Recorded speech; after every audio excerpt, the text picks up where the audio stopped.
In this video, we will demonstrate the secondary and creative effects of ISO, shutter speed, and aperture.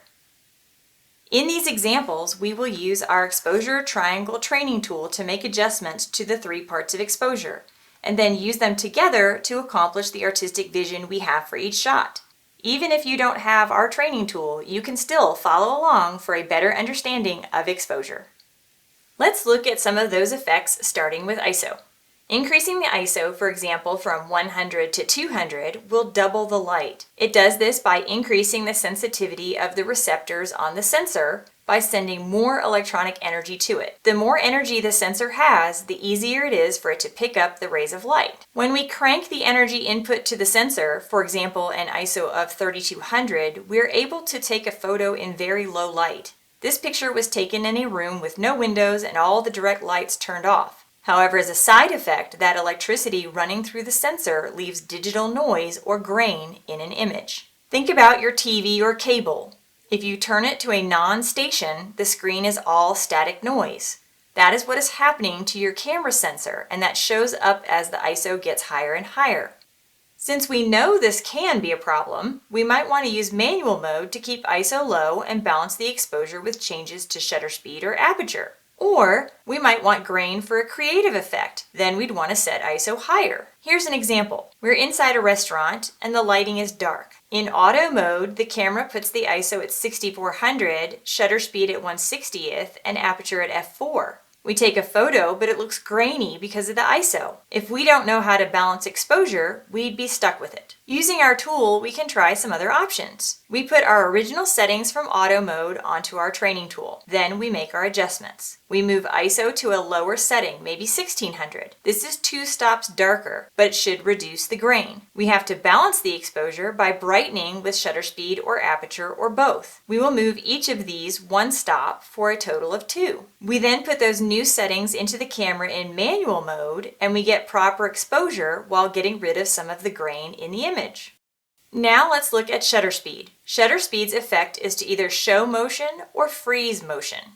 When we have a fast subject, like birds, cars, bikes, children, pets, etc., we probably want to freeze motion. That means we need a faster shutter speed. Sometimes we want motion to show, like blur in the water of a waterfall, or to just generally show motion by using a slower shutter speed. In auto mode, the camera usually selects a very average setting that might not show or freeze motion the way you want. Here's an example. I want a photo of this water feature. In auto mode, the camera gives me the settings of 1/250th shutter speed, f2 aperture, and ISO 100. So I mark these auto mode settings on my training tool. I really want the water to be blurry. This means I want the motion of the water to show.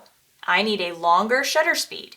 Now a quick word about shutter speeds. Any shutter speed slower than 1/250th may need a tripod. And you may also need a tripod when you have a very heavy lens or when you have shaky hands. For my water feature, I am using a slow shutter speed, so I would set up my tripod. I'm going to move my marker 6 stops to a shutter speed of 1/4 of a second. That's a lot of stops. Since I've moved the shutter speed slower, this will make the image brighter. I need to adjust the other factors to the darker side to balance it. I cannot move ISO any more to the right or darker than it already is. So I move my aperture 6 stops to f16 to balance the exposure. I put my new settings into the camera in manual mode and I get my blurry water image with proper exposure. Last, let's look at aperture. Aperture's effect is on depth of field. Basically, that is how much of the area around your subject is in focus once you place your focus point on the subject. A shallow depth of field means there will be more blur in front of and behind the subject. This is caused by wider open apertures or lower f numbers. A deep depth of field means there is less blur in front and behind the subject. We accomplish this with a narrow aperture or larger f number. Shallow depth of field with more blur is preferred for portrait images, and deep depth of field with less blur is better for landscapes. As an example, in auto mode, this flower photo's settings were an aperture of f5.6, shutter speed of 1/250th, and ISO 100. That aperture setting is too narrow with a deep depth of field. We want the flower to stand out and the background to blur so it is less distracting. Let's put our auto mode settings into our training tool. Then we can adjust aperture. I'm going to open the aperture because the wider the aperture, one with a smaller f number, will create more blur.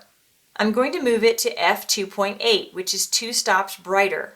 In this case, I'm going to leave ISO alone because I cannot make it any darker, and I will move shutter speed 2 stops to 1/1000th. This flower isn't moving, so I don't need the shutter speed to show or freeze motion, so the faster shutter speed won't make any difference. I put my new settings into my camera in manual mode, and I get a proper exposure with a better blur in the background. Now, when auto mode isn't giving you the results you envisioned, you'll be able to switch to manual or another shooting mode to achieve it. Manual mode lets you set all 3 aspects of exposure. Aperture priority lets you set the aperture, and you can decide the depth of field and the camera will do the rest. Shutter priority mode lets you set the shutter speed. You can decide whether you need to show or freeze motion, and the camera will balance the rest. Program mode links shutter and aperture together. We have a link to our article about how to use this mode in the description below. Over time, if you practice in the way we have demonstrated, you'll begin to understand how the 3 factors of exposure work together and how you can adjust them to achieve the results you want. That way, when auto mode isn't giving you the results you envisioned, you will be able to fix it. Eventually, you will know the exposure stops for each scale by heart, and you won't need the scales in front of you. Then, when you're using manual mode, you will be able to use the exposure meter and make adjustments for exposure with confidence. When the meter shows over or under exposure, you will understand which way you need to adjust, the options available, and the effect it will have on the image.